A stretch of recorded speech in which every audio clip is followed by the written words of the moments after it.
हमारे खास मुलाकात कार्यक्रम में आप सभी दर्शकों का स्वागत है।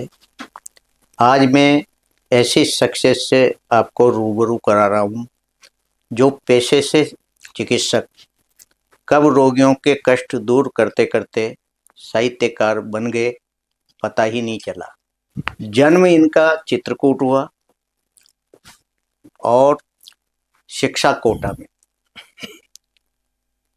चिकित्सक के बाद भी साहित्यकार बनना यानी लिखना, दोनों विषय अलग अलग हैं लेकिन महारत हासिल की है। और आज भी ग्रामीण क्षेत्र में छिपी हुई प्रतिभाएं यानी जो साहित्यकार जो गाँव के दूर दराज गाँवों में रहते हैं उनको प्रशस्ति पत्र देकर उनका सम्मान करते हैं। ऐसी शख्सियतें डॉक्टर गिरीवर, जिन्होंने अलग अलग विधाओं में अपनी लेखनी चलाई है, आज ये हमारे स्टूडियो पधारे। आइए बात करते हैं डॉक्टर गिरीवर से।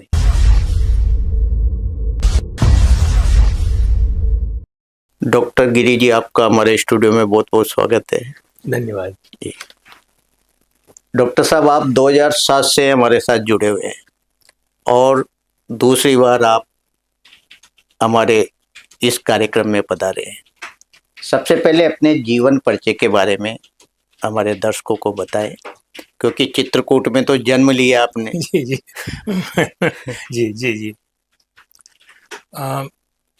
जैसा कि आपको पता ही है कि मेरा जन्म चित्रकूट में हुआ। जी।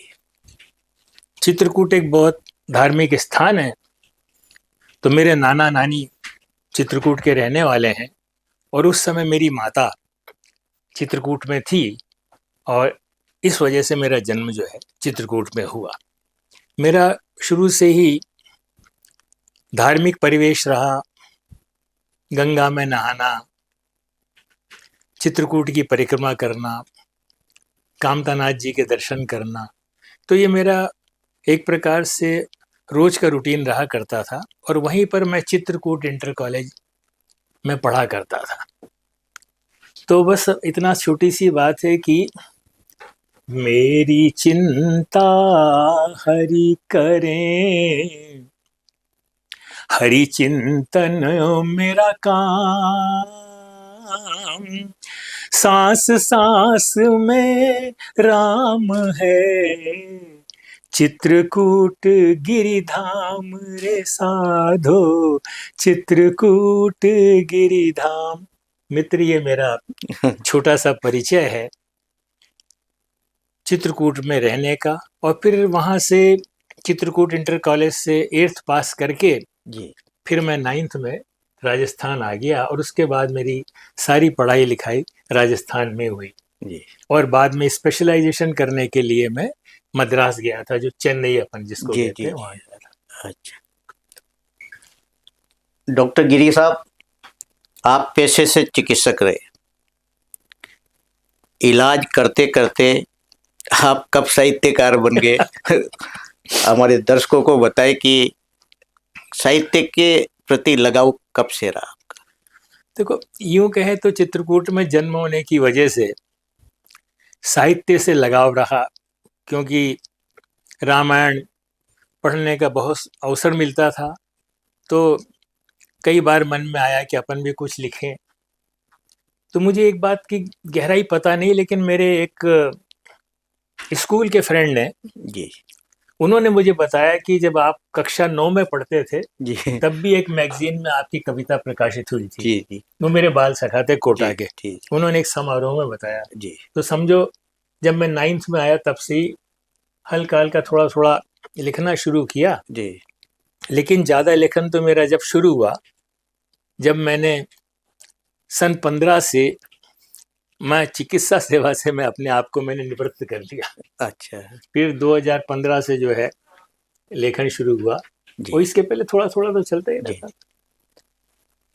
जब आपने लिखना शुरू किया उस समय कई कई वरिष्ठ साहित्यकार थे जिनका आपसे मतलब आत्म लगाव था, हाँ हाँ। वो कौन साहित्यकार थे जो आपकी मंडली में बैठा करते थे? मेरी मंडली में देखिए, एक तो कुमार शिव, जी। बशीर अहमद मयूख, और सबसे बड़ी बात बुद्ध सिंह जी बापना साहब, आहा। जो उस समय बना साहब के नाम से जाना जाते थे। ए, वो मेरी गोष्ठियों में आते थे, खूब हम लोग साथ साथ बैठते थे।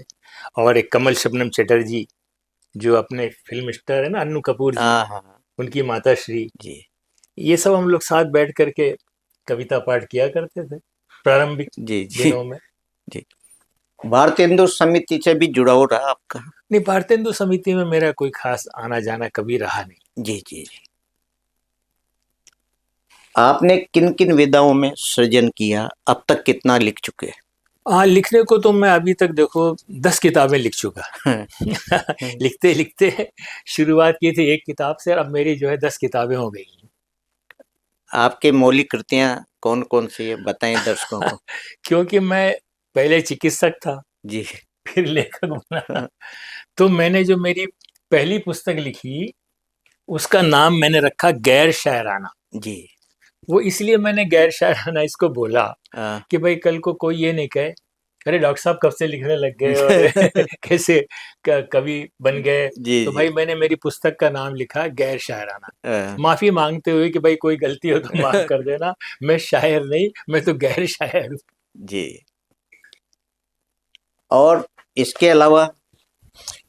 और भी मेरी बहुत सी मौलिक पुस्तकें हैं। इसके बाद मुझे गीता पढ़ने का बहुत जबरदस्त शौक हुआ, जी तो मैंने 3-4 बार गीता का अध्ययन किया। जी और गीता का अध्ययन करने के बाद में फिर मेरे मन से, क्योंकि मैं पूरा कृष्ण में हो गया, जी जी। जब मैं कृष्ण में हो गया तो रात दिन में कृष्ण भक्ति में ही मेरा मन लगा रहता था। मैंने सोचा कि क्यों ना मैं एक कविता, ऐसी पुस्तक लिखूं जो उसको हर आदमी पढ़ सके। गीता पढ़ना मुश्किल होता है, जी जी तो उसलिए मैंने एक पुस्तक लिखी, कविता कृष्ण। जी। ये पुस्तक है कविता कृष्ण। इसको मैंने 2 भाषा में लिखा है, हिंदी में भी और अंग्रेजी में भी। इसका लिखने का मेरा मूल कारण ये था जी कि भाई जो हिंदी जानते हो हिंदी पढ़ सकते हैं, जो अंग्रेजी जानते हो अंग्रेजी पढ़ लें। जी पर मूल रूप से इसमें सारा कथानक गीता और भागवतम से प्रेरित है। जी जी। इस वजह से मैंने ये कविता कृष्ण लिखी। और बहुत कविता कृष्ण लिखने के बाद तो मैं साहित्यकारों की जमात में आ गया। एक परिंदा हाँ हाँ हाँ नाम से भी आपने किताब आई है आपकी, हाँ। उसमें क्या है? ये परिंदा जो है बहुत ही विशेष किताब है, स्पेशल किताब है। जी ऐसी किताब सारी दुनिया में नहीं है, और मुझे इसके लिए अवार्ड भी मिला है। मेरा नाम, इसका जो परिंदा का नाम है ना, जी जी। Golden book of world record में शामिल है।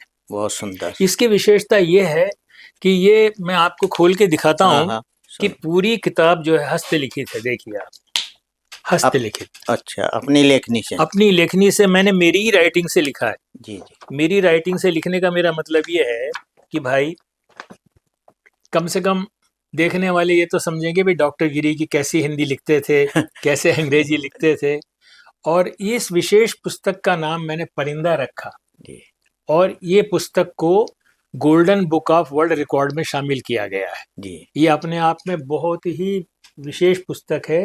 यानी ये समझ लीजिए कि भारतीय कविता में जिसको अपन कहते हैं नवाचार, जी जी new experiment in Indian poetry, मैं कहता हूँ it is a new experiment of Indian poetry. ऐसी विधा, ऐसी किताब भारत में कहीं उपलब्ध नहीं है, इसीलिए इसको golden book of world record में शामिल किया गया है। और इसका नाम मैंने रखा परिंदा। इस परिंदा पुस्तक को ज़्यादातर मैंने अमेरिका में लिखा है, जी 80%। 15% इसको मैंने बेल्जियम में लिखा है, और बाकी मैंने इसको इंडिया में लिखा है। और इसके लास्ट में मैंने एक बड़ी अच्छी चीज़ लिखी है, सारी मेरी हस्तलिखित है ये, जी। कि परिंदा था, परिंदा हूँ, परिंदा था, परिंदा हूँ। परिंदा था, परिंदा हूँ मैं ऊंची उड़ानों का। वाह। परिंदा था, परिंदा हूँ मैं ऊंची उड़ानों का, वो मुर्ग क्या उड़ेंगे जो दड़बे में बंद है। वाह। क्या वो बात। मुर्ग क्या उड़ेंगे जो दड़बे में बंद है। जी। गिरी साहब, आपने बच्चों पर भी बाल कविताएं लिखी, राइट। यानी बाल साहित्यकार भी बन गए। बाल साहित्य लिखने के लिए खुद को बच्चा बनना पड़ता है, कितनी मेहनत की होगी साहब? भैया आपने जो बात कही ना कि इस उम्र में बच्चों के लिए लिखना बहुत मुश्किल है। सबसे पहले तो मुझे बाल साहित्य लिखने के लिए मुझे अपने आप को बच्चा बनाना पड़ा। पर मेरे मन में ये इच्छा जरूर थी कि मैं एक हट करके किताबें लिखूं बच्चों के लिए भी। बिल्कुल। देखो आपने भी सुना होगा कि बचपन से अपन एक ही चीज सुनते आ रहे हैं, चंदा मामा दूर के पुए पकाए पूर के। वो मेरे बच्चों ने भी सुनी, आपने भी सुनी, मैंने भी सुनी। पर मैंने कहा नहीं, अब थोड़ा चेंज करते हैं। इसी प्रकार से मैंने सारी कविताओं को चेंज किया और इस प्रकार से बनाया कि बच्चे उनको स्कूलों में पढ़ सकें। आपने बाल कविताएं लिख दी और उसका सबसे पहले उसका सर्टिफिकेट कौन देगा? बच्चे देंगे। बिल्कुल। जब बच्चे पढ़ेंगे तभी तो अपन को पता लगेगा ना कि भाई ये जो किताबें बच्चे पढ़ रहे हैं। मैं आपको एक चीज बताऊं, ये जो मैंने बच्चों की किताबें लिखी है ना, ये कोटा के कम से कम 21-22 स्कूलों में चल रही है। अरे वाह, बहुत 21-22 स्कूलों में बच्चे पढ़ रहे हैं। और देखो LKG HKG के लिए मैंने पुस्तक लिखी है जी, बंदर मामा ऊँटता हूँ। ये लिखा LKG HKG के लिए। और एक किताब मैंने लिखी है मेरी नानी मेरी दादी, ये मैंने लिखी फर्स्ट और सेकंड के लिए। और ये किताब के लिए मैं ऐसा कहता हूँ, जैसे मैंने परिंदा के लिए बताया जी, कि एक ही पुस्तक है, ये एक किताब ऐसी है जिसमें सबसे नया और लेटेस्ट मैटर है जो किसी भी बाल पुस्तकों में नहीं है। फॉर एग्जाम्पल, जब अपना चंद्रयान गया था ना जी, तो चंद्रयान के विषय में जो कविता है वो इस पुस्तक में लिखी गई है। और इस पुस्तक को हमने बनाया वर्क बुक ऑल्सो जी, ताकि बच्चा पढ़े भी और इस चित्र को जी जी और कलर से भर सके, क्योंकि इसमें झंडा है, चंद्रयान का फोटो है। और जब चंद्रयान गया था तो चंद्रयान के ऊपर ऐसा जो टायर थे ना चंद्रयान के जी जी, वो इस प्रकार से बनाए गए थे, उसमें हमारी देश की जो पिलर है अशोक का जी जी, उसकी भी छाप इसमें आ जाए। तो इस प्रकार की ये जो है वो इसी किताब में है, मेरी नानी मेरी दादी में जी। और इसमें रिश्तों का भी बयान किया गया है। अन्यथा आज के जमाने में क्या है, लोग भूल गए मौसा कौन मौसी कौन जी, ना हर एक तो आंटी हो गई हर एक अंकल हो गए, तो भाई चाचा कौन चाची कौन? तो मौसा मौसी चाचा चाची नाना नानी दादा दादी इतने सभी को इसके अंदर मैंने जी समावेश किया। बहुत सुंदर। डॉक्टर गिरी साहब, आप ने गजलें भी लिखी। हाँ, कोई गजल और हमारे दर्शकों को सुनाया? गजल में आपको अभी जिसमें मैं आपको बताता हूँ, मुझे काफी प्रसिद्धि मिली है, वो दोहों में ज्यादा प्रसिद्धि मिली। तो तो मैं आपको कुछ दोहे सुनाता हूँ और मैं उनको गिरिवर के दोहे कहता हूँ। और सबसे पहले, क्योंकि मैं जिस पीढ़ी का हूँ ना जी, तो हम लोग क्या करते हैं कि सबसे पहले जो भी चीज लिखते हैं अपने गुरु के लिए लिखते हैं और गुरु को समर्पित कर पे। आज भी मेरे कोई गुरु मिलते हैं ना जिन्होंने मुझे मेडिकल कॉलेज में पढ़ाया, मैं उनके पाँव छूता हूँ क्योंकि उनकी वजह से तो मैं डॉक्टर बना और उन्होंने मुझे पढ़ाया तो बड़ा डॉक्टर बन गया। बिल्कुल, पर ये सब गुरु की होती है। तो चलिए मैं आपको यहीं से शुरू करता हूँ। मेरा पहला दोहा देखिए, मैंने किताब लिखी पूरी गिरिवर के दोहे। गिरिवर के दोहे, ये मेरी, और ये बहुत मशहूर किताब है, पूरे सब जगह मिलती है जी, और इसकी काफी मात्रा में लोग इसको चाहते हैं। तो इसी में से मैं आपको बिल्कुल सुनाइए आप। तो गुरु के द्वारे मैं पड़ा शत शत शीश निवाए, पहला दोहा मैं लिखूं गुरु चरणों में जाए रे साधो, गुरु चरणों में जाए। गुरु के द्वारे मैं पड़ा शत शत शीश निवाए, पहला दोहा मैं लिखूं, गुरु चरणों में जाए रे साधो, गुरु चरणों में जाए। अब गुरु की महिमा देखिए जी जी कि गुरु चाहे तो आज भी, मैं कृष्ण भक्त हूं ना, जी तो गुरु चाहे तो आज भी गिरधर देय मिलाए। मैं शरणागत आपके चरण धूलि मिल जाए रे साधो, चरण धूलि मिल जाए। एक दो और हाँ पेश करता सुनाई। हूँ कि जो भक्ति की, कृष्ण भक्ति की, हाँ, जो भक्ति की शक्ति यदि माथे पर चढ़ जाए, जो भक्ति की शक्ति शक्ति यदि माथे पर चढ़ जाए, राजपाट सब छोड़ कर मन में फकीरी भाई रे साधो, मन में फकीरी भाई।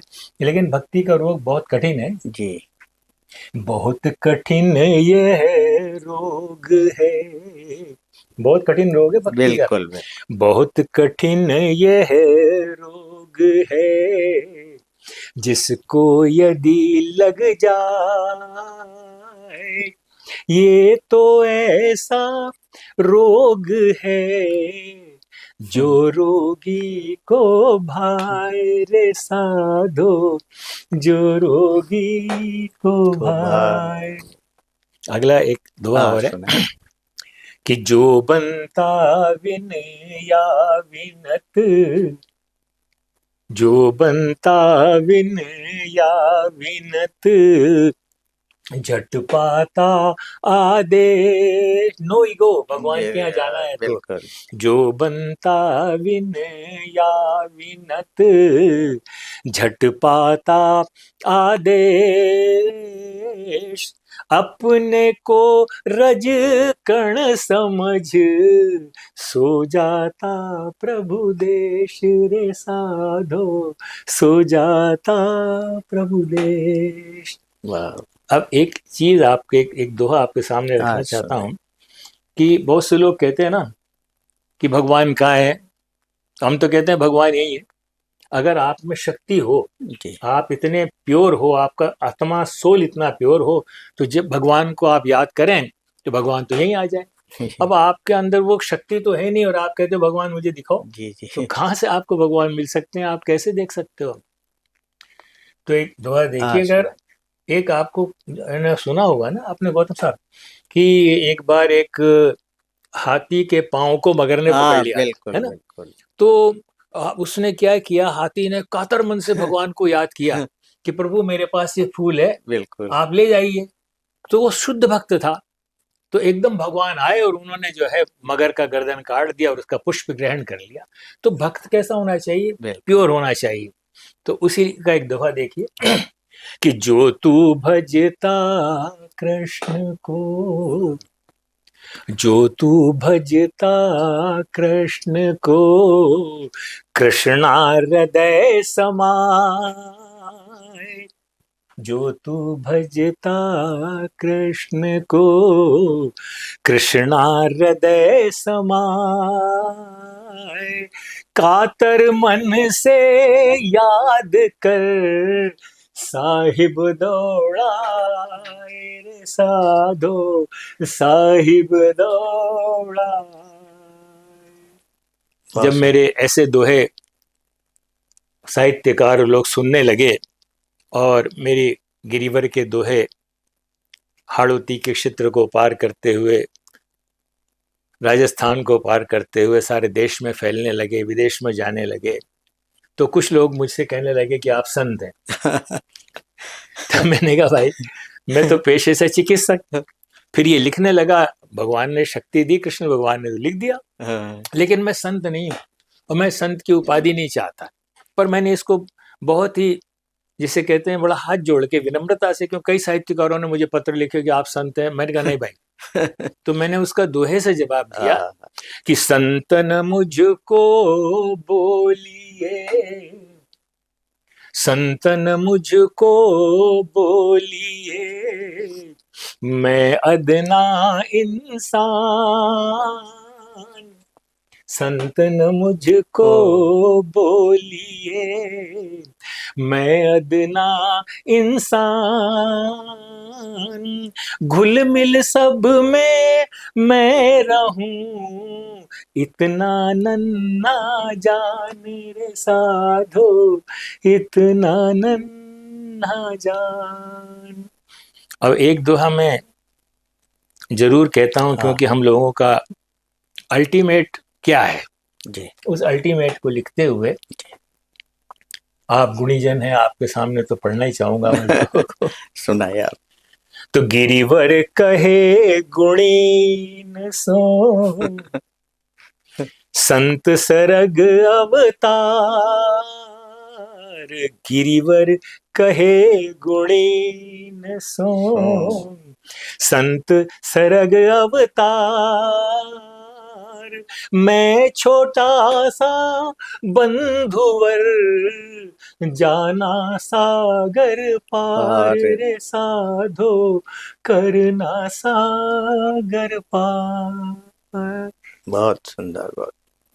डॉक्टर गिरी साहब, जब गिनीज बुक में आपकी गोल्डन बुक में जो आपकी किताब परिंदा जी शामिल हुई, हाँ। तब कैसा एक मुझे बहुत अच्छा लगा। सबसे पहले तो मैं अपने आप को कई समझ नहीं आया कि मुझे कैसे मिल गया ये, क्योंकि पुस्तक पहले भेजनी पड़ती है। जी जी। फिर वहां से एक सर्टिफिकेट आया जी। एक मेडल आया, एक वहां से शर्ट आई जिसमें लोगो लगा हुआ था, ताकि वो पहन के आप फोटो खिंचाओ, है ना, मेडल पहनो और सर्टिफिकेट लोगों को दिखाओ, अखबार में न्यूज छाया हो। लेकिन मैं बहुत शर्मिला आदमी हूँ इस मामले में। जी जी।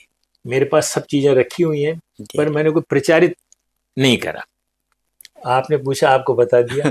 बाकी वो सब चीजें वैसी की वैसी रखी हैं। शर्ट भी रखी है, मेडल भी रखा है, सर्टिफिकेट भी रखा। पर हाँ, कभी कार्यक्रम करेंगे तो आप सबको आमंत्रित करेंगे, फिर अपन उसका कर देंगे।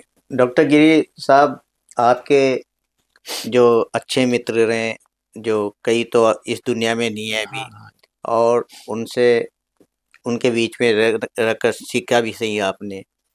जब प्रथम बार आपकी कोई भी रचना किसी अखबार में छपी होगी, तो उस समय कैसा भाव आपको आता? अच्छा लगा, मुझे अच्छा लगा कि भाई मेरी रचना अखबार स्वीकार करने लग गए जी, और लेखन की सार्थकता हुई।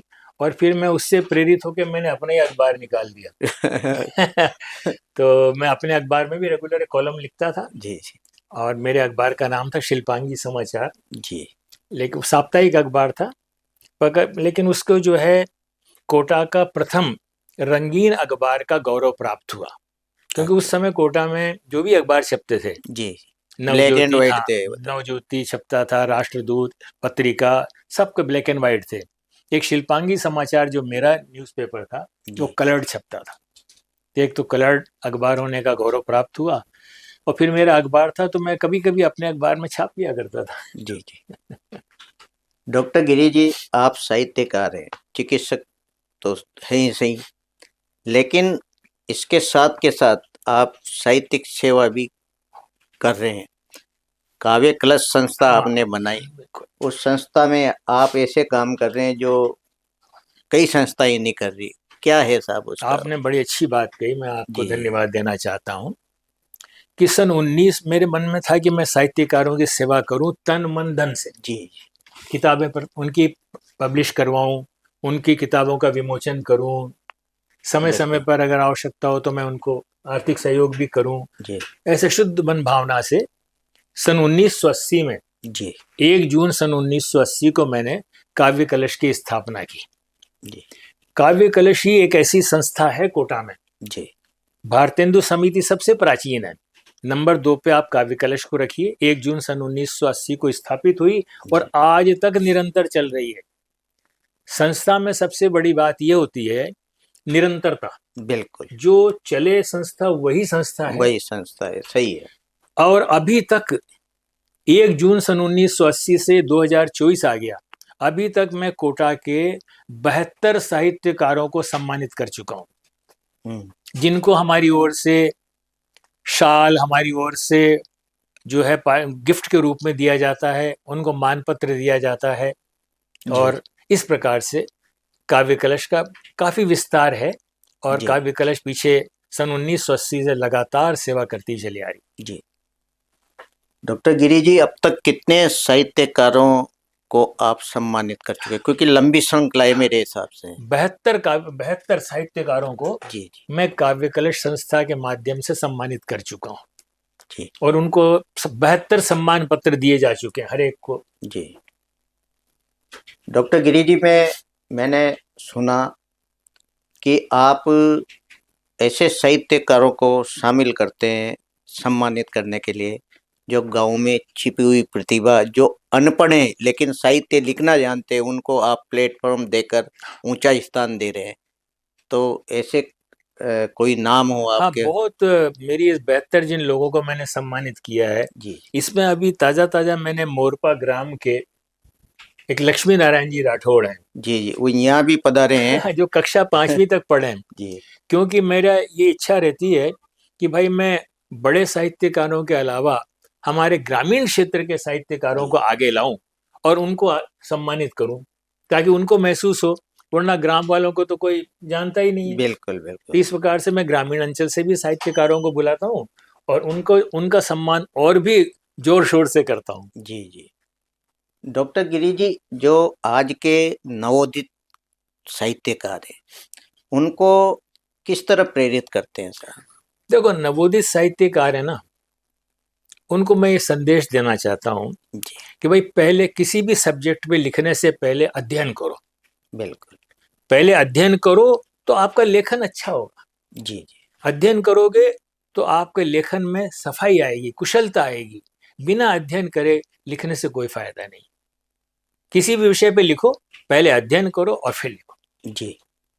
डॉक्टर गिरी जी, आज की जो युवा पीढ़ी है, जो एक भटकाऊ की तरफ है, साहित्य ऐसा क्षेत्र है जो अच्छा लेखन यानी अच्छा साहित्य युवाओं के लिए जाए तो ये प्रेरणा के लिए बहुत अच्छा हो सकता है, ऐसा मानना है आपका? बिल्कुल, मेरा मानना है, अगर साहित्य की दिशा में जाए जी तो हमारा मस्तिष्क सही दिशा में जाएगा। देखो आजकल क्या हो रहा है, बिल्कुल हर एक आदमी मोबाइल में डूबा रहता है, बिल्कुल स्क्रीन देखता रहता है, उसको पता नहीं कि स्क्रीन के कितने नुकसान है। बिल्कुल।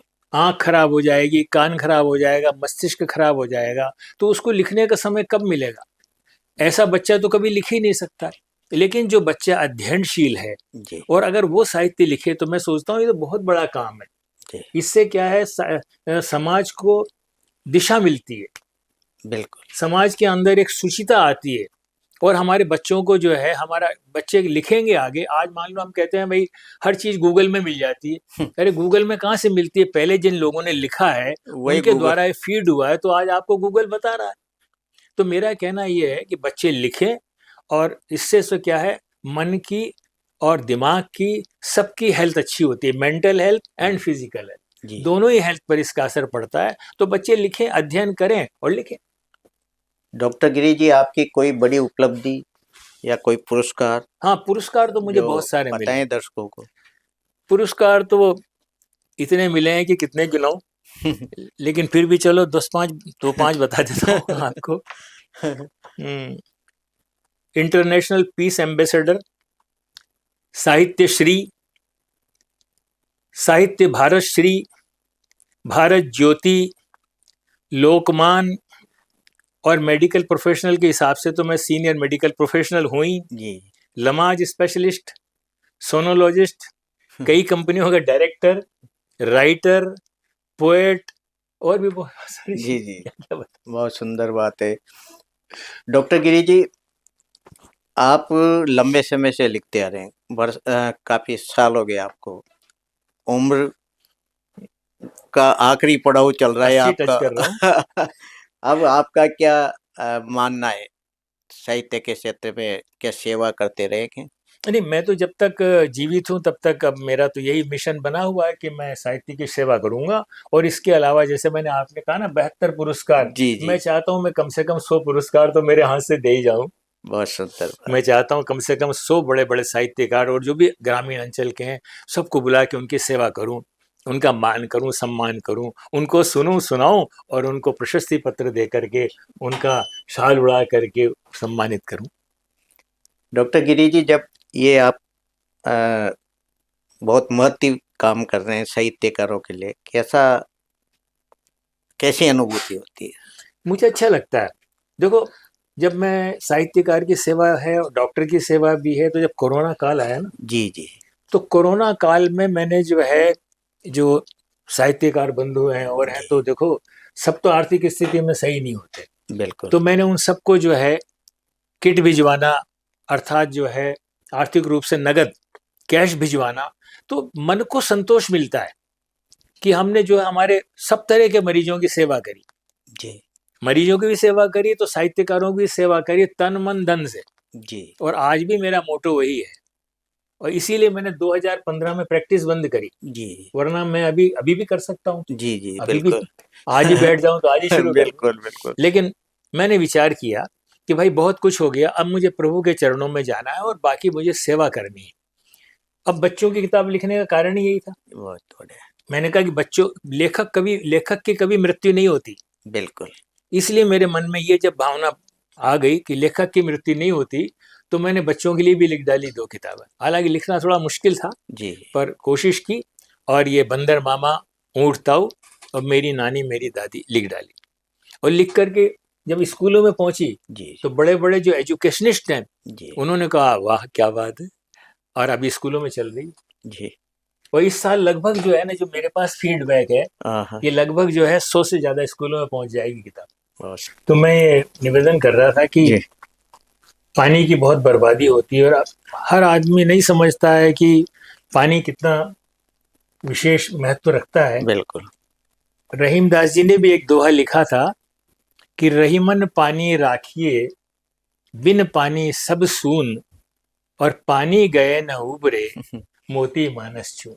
हाँ, मैंने मेरी भाषा में वापस सबको समझाने की कोशिश की है कि भाई, और पानी यही नहीं कि जो H2O है, वाटर है, अभी पानी में इतनी गिरावट आ गई है हमारे समाज में। जी कोई आंख बड़े की कोई शर्म नहीं रही, आंख लाज की कोई शर्म नहीं रही, बड़ों को कोई लोग पांव छूने में भी हिचकिचाते हैं। तो पानी की गिरावट सब तरफ से हो रही है। बिल्कुल। कुओं में भी पानी का लेवल कम हो रहा है, तो हमारे समाज में भी जो पानी है, जो मर्यादा है, वो खत्म होती जा रही है। तो उसको ध्यान में रखते हुए मेरे को एक ध्यान आया कि मैं एक छोटी सी कविता लिखूं। हाँ सुना। जब पानी नहीं है अखियन में, और पानी नहीं है तन मन में, वाह। जब पानी नहीं है अखियन में, और पानी नहीं है तन मन में, अब पानी की आस काहे को करो, और जैसा करो और वैसा भरो। अब पानी की आस काहे को करो, और जैसा करो और वैसा भरो। एक आदत हमारी और भी समाज की है जी कि पानी नहीं बरसे तो बदल के ऊपर कह देंगे अरे खराब आ गयो, है ना, मतलब दोषारोपण करने की जी बहुत ज्यादा आदत है। तो काहे को बदरा पे दोष धरो, और काहे को बिजुरी को कोसो, पानी नहीं बरसे जी तो काहे को बदरा पे दोष धरो, और काहे को बिजुरी को कोसो हो, और काहे को होम अखंड करो, और काहे को इंद्र को न्योतो हो। આપણે होता है पानी नहीं बरसे तो भाई घास बेरी खोद डालो, जमीन में गड्ढो कर दो, गाँव वाले गांव रोटी बारे करो। कर दो, अशा कई चीजें हो छे। जी तो काहे को बदरा पे दोष धरो, और काहे को इंद्र को न्योतो हो। जब जब पानी नहीं है अखियन में और पानी नहीं है तन मन में, अब पानी की आस काहे को करो और जैसा करो और वैसा भरो। एक बंद पढ़ रहा हूं कि सूख गया है सरोवर का जल, सूख गया है सरोवर का जल, सूख गए हैं मीठे फल, क्योंकि सूख गई है मीठी वाणी। कोई बिल्कुल ढंग से नहीं बोलता, सही। क्योंकि सूख गई है। फिर दोबारा से पढ़ता हूँ इसको। सूख गया है सरोवर का जल, सूख गए हैं मीठे फल, क्योंकि सूख गई है मीठी वाणी, सूख गया है प्रेमाजल। जब पानी नहीं है अखियन में और पानी नहीं है तन मन में, अब पानी की आस काहे को करो और जैसा करो और वैसा भरो, अब पानी की आस काहे को करो और जैसा करो और वैसा भरो। एक और सुनाई। इसको मैंने इंग्लिश में और हिंदी में दोनों में लिखा है, क्योंकि पूर्ण रूप से जो है ना गीता से प्रेरित है, जो मेरे हृदय से निकलती है। कि किसी भी चीज की भौतिक संसार में आज हमको मोमेंटो मिलते हैं, बड़े बड़े इनाम मिलते हैं जी, हम उनको सजा सजा करके रखते हैं, अलमारियां भर जाती हैं। तो इन सब चीजों के मेरे यहाँ जब बहुत सारी हो गई तो मेरे मन में एक विचार आया और मैंने एक कविता लिखी, रंगोली जी। इस संसार की वस्तुएं किसी न किसी कारण से नष्ट हो जाती, ये हमारे गीता में लिखा हुआ है कि इस संसार की वस्तुएं किसी न किसी कारण से नष्ट हो जाती हैं। आज मैंने देखी रंगोली, आज मैंने देखी रंगोली, सुंदर चटकीले रंग, अति सुंदर अति सुंदर। भूरा रंग तो देखने लायक था, भूरा रंग रंगोली में देखने लायक था। मन में विचार आया, इतना सुंदर रंग, कहीं ये मान पत्र सम्मान पत्र उपाधियों की रात तो नहीं? इतना सुंदर रंग तो बिल्कुल मान पत्र उपाधियां इन्हीं की हो सकती है जी। इतनी चमक तो इस राख में ही हो सकती है। रंगोली मन भावन थी, देखा सूर्य की सुनहरी किरण सा, चमचमाता पीला सुनहरा रंग। इतना सुंदर रंग कहीं इनाम में सम्मान में मिले, मेडल शील्ड ट्रॉफियों की राख का रंग तो नहीं? इतनी चमक तो इसी राख में हो सकती है। स्वर्ण बसों बिल्कुल सही, इतनी चमक तो इसी राख में हो सकती है। रंगोली मन भावन थी, देखा लाल रंग, देखा लाल रंग। देशभक्तों कवियों शायरों के कोमल हृदय जैसा, शहीदों के खून जैसा लाल रंग। रंगोली मन भावन थी, हवा आई बवंडर आया, रंगोली उड़ चली, सब रंग बदरंग हो गए उड़ गए। धरती दिखने लगी, जमीन नजर आ गई। कृष्ण आदेशानुसार काल स्वयं ही प्रत्येक सृजित वस्तु का अंत में क्षय करता है।